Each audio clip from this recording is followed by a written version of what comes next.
Hey guys! I'm Zoey, 18 years old, and right now I'm working as the interpreter for the super famous K-pop idol Jinu on his one-month world tour. People always say I'm lucky, like, oh my god, you get to be around your idol 24/7 and see him in the most real everyday moments. Yeah, I don't think so. I get gifts like death threats as often as I eat rice. Things like you're way too close to him or I'm the one who deserves to be by his side.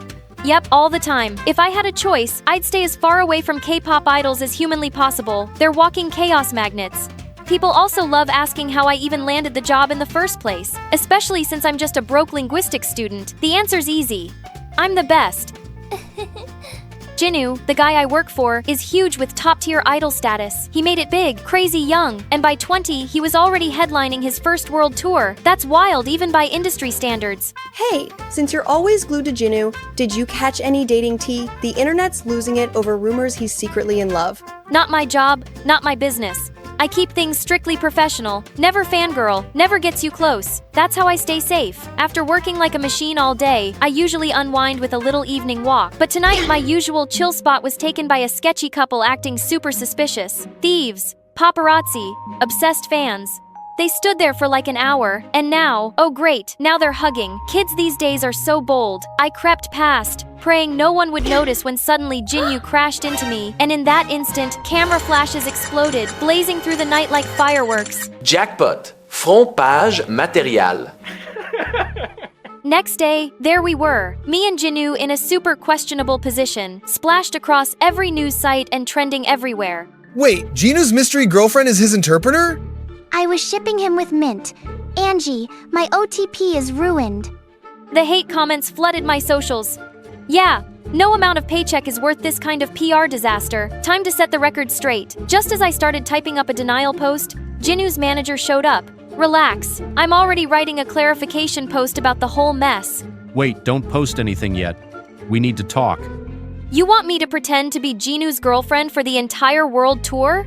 Take a breath. It's a mutually beneficial arrangement. 5 minutes ago, I got an offer that felt like something out of a fever dream.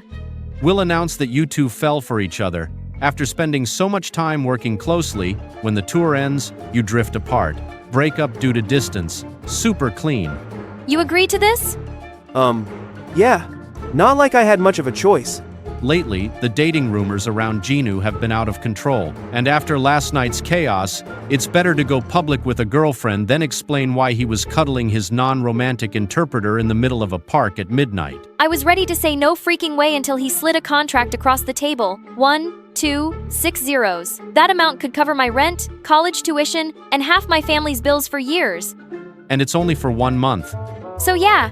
Next thing I knew, I was part of a full-on fake relationship. We had to follow a whole dating itinerary, posting cute couple photos, tagging each other on social media, making together, even doing romantic dinners. It was painfully awkward, like physically painful. You two look like wooden statues. Some of the fans are already suspicious. So during public appearances, I'd stick close to Jinu while dodging every icy glare his fans threw at me.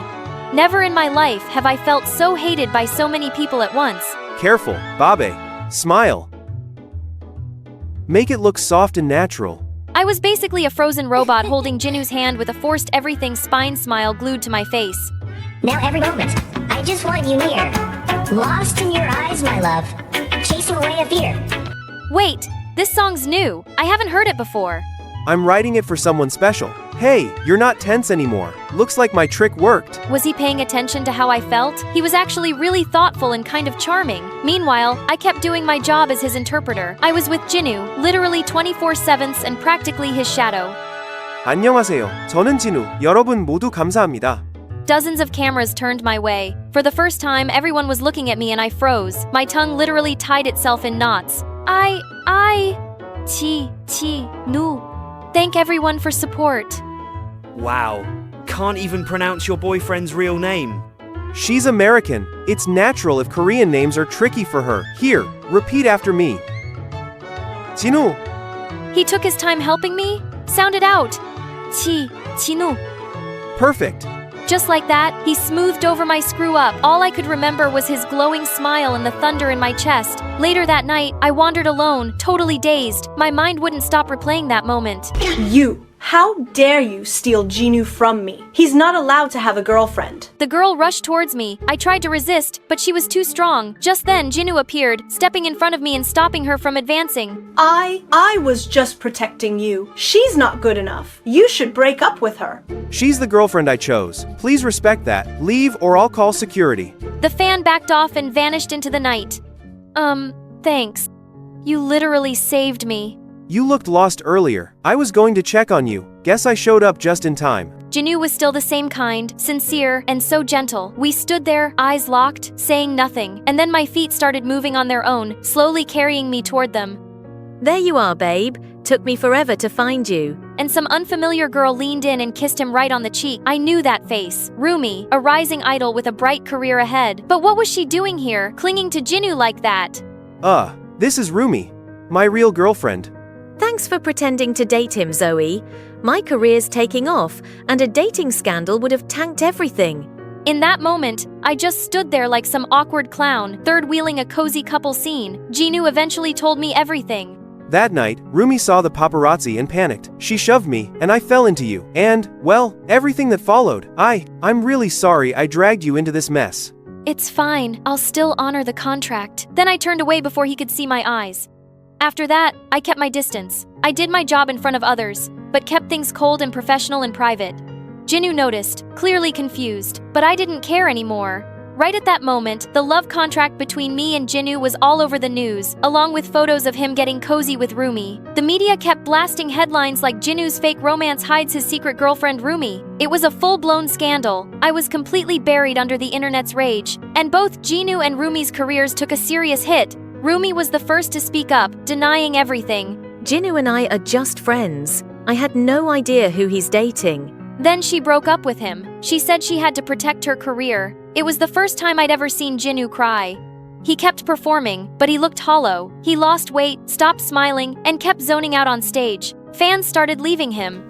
Hang in there. No matter what happens, you've still got one fan left, me. Before every show, I'd whisper, hang in there. And whenever he was down, I'd be there. Because no matter what, I didn't want to watch a star burn out. I'm better now, thanks to you. Thank you for staying by my side. Little by little, he came back to life. He shined again, but the attacks didn't stop. At the next concert, boos echoed from the crowd. 제가 잘못했습니다. 제 개인적인 일이 제 일과 여러분의 신뢰에 피해를 끼쳤습니다. 진심으로 사과드립니다. He bowed and said it all in Korean. I stepped up beside him, back in interpreter mode. The contract was my idea. I manipulated Jinu into fake dating me because I wanted fame. He's too kind to expose me, but I'll take full responsibility. The crowd erupted in angry shouts. After my confession, Jinu looked visibly confused. He only understood a few words. Zoey, what did you just say? The truth. After that whole mess, of course, I took the full hit from the public backlash. Meanwhile, Jinu slowly started to win back his fans' sympathy. I ended the interpreter contract on my own, gave up the massive paycheck, and disappeared without a trace. Jinu kept calling me nonstop, but I never picked up. Then came the final night of the tour. I pulled on a hoodie, hid in the crowd, and watched from afar as Jinu took the stage. This song is for the most special person in my life. Then the music started. It filled the arena, wrapped around my chest. Started with a contract, a twist of fate. Never thought my heart would open wide this day. Now every moment, I just want you near, lost in your eyes.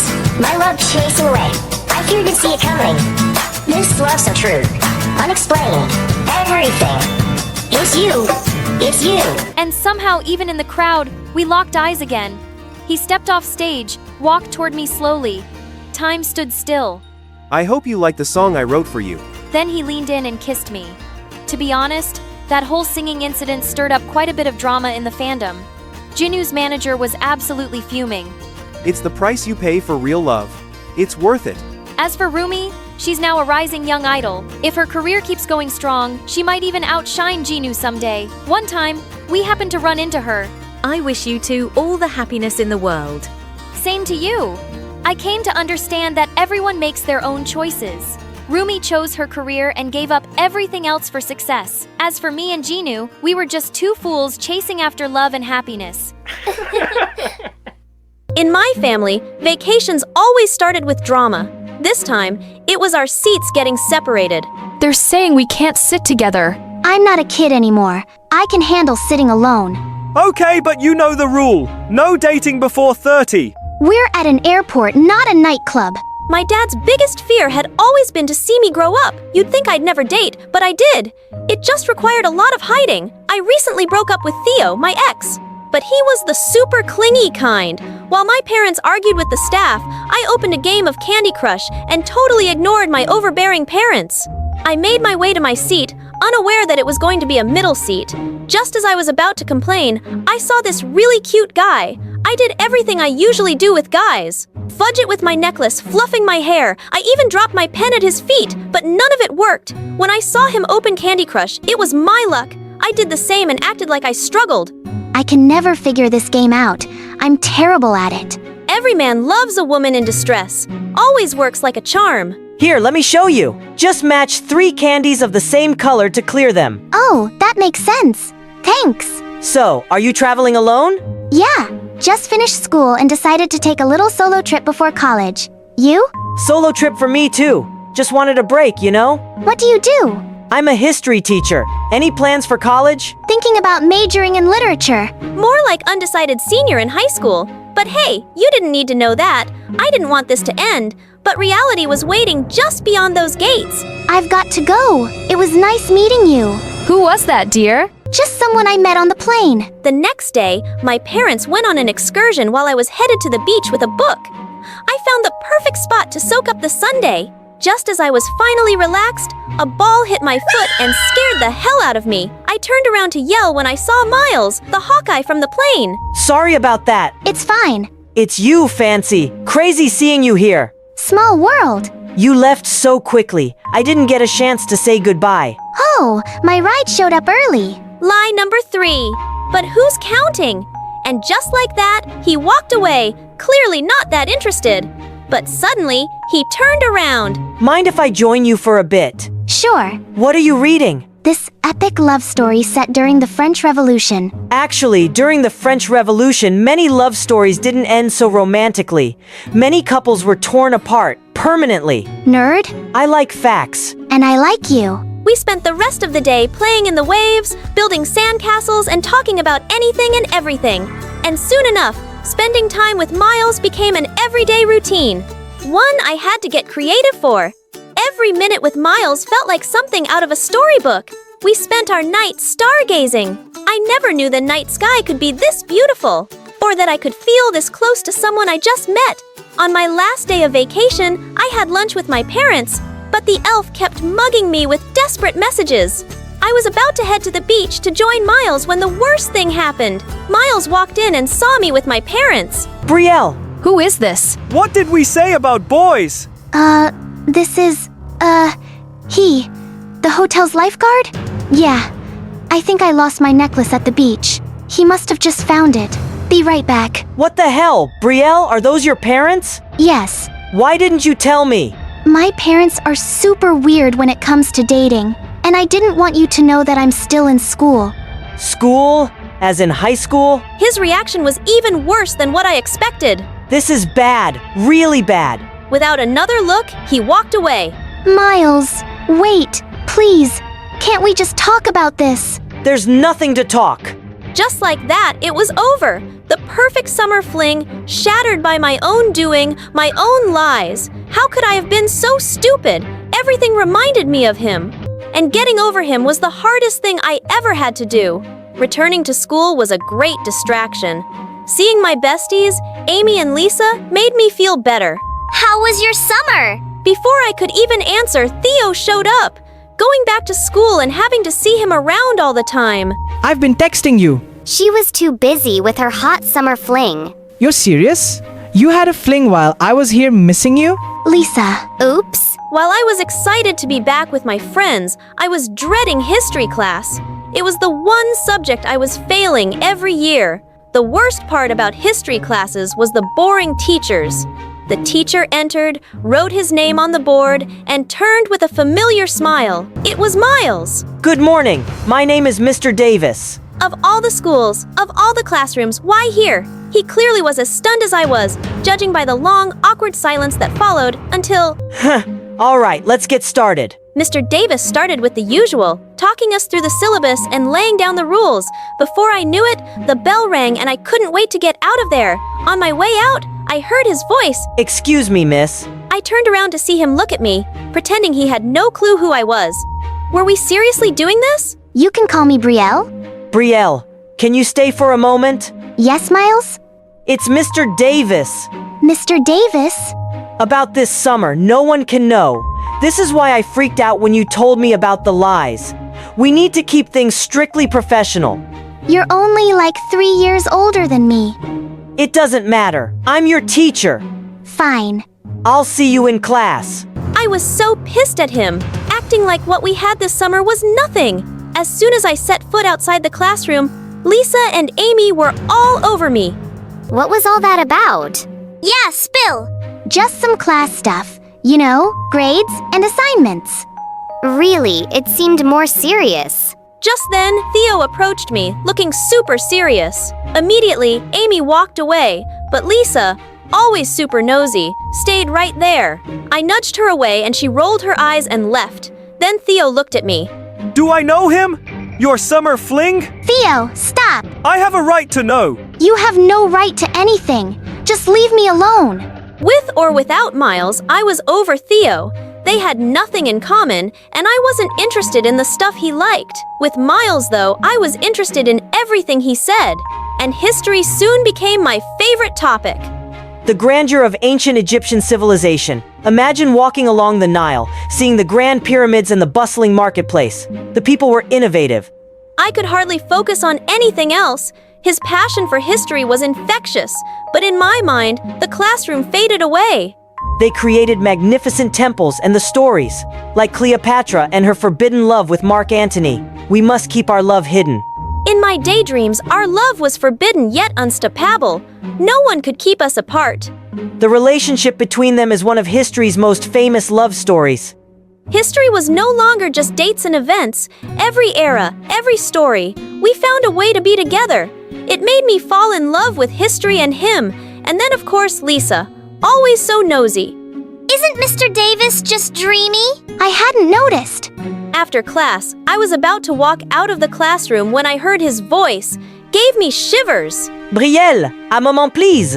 As soon as everyone walked out of the classroom, he smiled at me.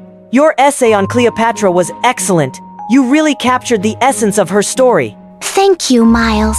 I mean, Mr. Davis. I'm really happy history speaks to you. I know a thing or two about forbidden love. I swore I saw a little bit of a smile on his face, but I knew he wouldn't ever go back there, and I had to accept that. Later that night, Amy and Lisa came over so I could give Amy an outfit for her date with the school's quarterback. You're the best. Girls, how hot is Mr. Davis? Right, Brielle? This dress looks good on you. Brie, why are you acting so weird? Can we not talk about him like this? Wow. Chill, what's your problem? He's our teacher, Lisa. Just saying. I was angry, but mostly scared she'd find out the truth. Whatever, let me change this depressing music. So Theo, are you really over him? Is it not clear enough? He's selling to you. Still, he sees you as this perfect thing. I'm not perfect. Far from it. At the time, I didn't realize how jealous she was of Theo liking me still, and how fast that would backfire on me. I knew something was wrong the moment I walked into the school. I saw Miles talking with the dean. He looked devastated. Hey, you! Suddenly, Theo dashed towards Miles, furiously. I threw myself between them just as Theo swung his fist at Miles. Security immediately intervened and took Theo away. Miles walked away looking totally crushed. The dean said the school got info about me and Miles. Now, Miles was fired on the spot. I ran after Miles, begging him to fight back, but he wouldn't. You don't deserve this. I do. I should have been more careful. But I lied. It's my fault. Doesn't matter. That's it? That's it. It was over. He was gone for good this time. When I turned around, I saw Lisa standing there watching. Suddenly it all came clear. It was her. You did this? Little Miss Not So Perfect after all. Jealous? You were always jealous of her. Amy was just as shocked as I was. I didn't share your pictures with the school. I shared it with Theo. He shared it with the dean. Are you kidding me? This all has to do with Theo? I just wanted him to realize you're not that perfect. And there are other better options for him out there. Let me guess. You? Lisa swung right for my face, but I ducked before she hit me. I shoved her back, trying to defend myself. Amy jumped between us and Lisa stomped away. I never thought it would come to this. She betrayed me. It cost Miles his job. The dean told my parents they were beyond mad, learning their little girl wasn't, well, little. We need to talk about what happened. I'm 18, incapable of making my own decisions. I'm not a little girl anymore. You gotta give me space. The rest of the school year was a blur. Rumors continued for a while about how I was involved with Miles and got him fired, but Amy by my side, I ignored them. As for Lisa, she tried to apologize, but I was done with her. Graduation day came faster than I thought. High school was over. Years later, I found myself at one of the most prestigious colleges. I walked into my first class as a PhD student, nervous but excited. I was there early and opened my phone for a quick game when something incredible happened. That's not how you play. Miles! After all these years, here he was, right next to me. No longer teacher and student, but equals. I used to imagine us together in all those historical settings, like we were destined to be. Now we were finally allowed to write our own story. And this time, nothing would stand in our way.